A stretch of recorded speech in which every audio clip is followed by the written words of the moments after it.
Got it? Okay. So learning target 3 says that you can determine whether elements form ionic or covalent bonds. Okay, an ionic bond is a bond formed when electrons are transferred from one element to another. So ionic bonds are formed by the transfer of electrons. Just to give you an idea of how that works, we know that sodium has one valence electron, and we know that chlorine has 7. So what does sodium want to do? Get rid of this one.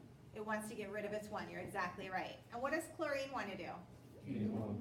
It wants to gain 1. So guess what happens? They bond. They bond, and sodium gives its electron to chlorine, and I end up with sodium chloride or table salt. Okay? Sodium is happy because it got rid of its 1 electron. Chlorine is happy because it picked up 1 electron. They formed a chemical bond.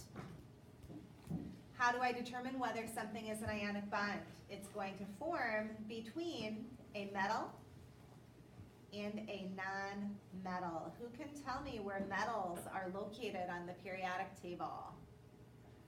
Left staircase. Left of that stair-step line. And where are my non-metals located? Right on it. To the right of the stair-step line and on it. Now, the metalloids are actually on the line, but generally, more often than not, we're gonna count those metalloids as non-metals in this case, okay? So ionic bonds form between metals and non-metals. Okay, a covalent bond is formed by the sharing of electrons. What does that mean?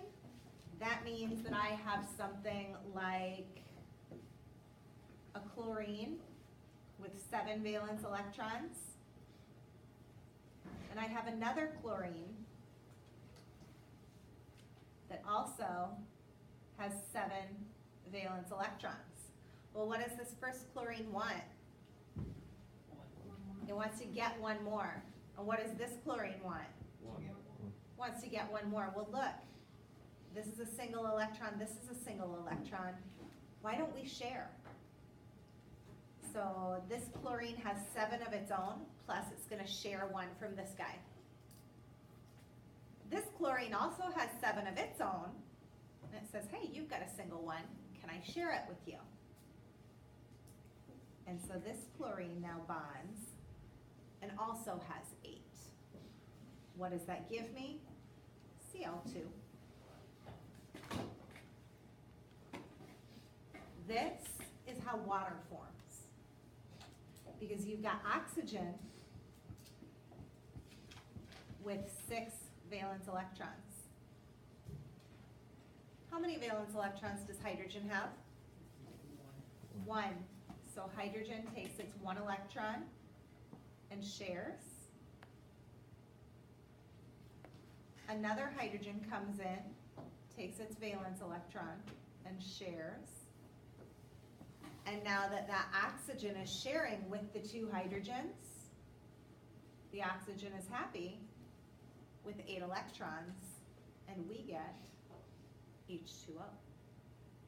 Crazy. How do I decide if it's a covalent bond? Because you have a non-metal combined with another non-metal. Where again are the non-metals located? Right. To the right side of the periodic table. Jameson, question? Can a metal and a metal bond? So a metal and a metal can bond. Go ahead and turn that off, Logan.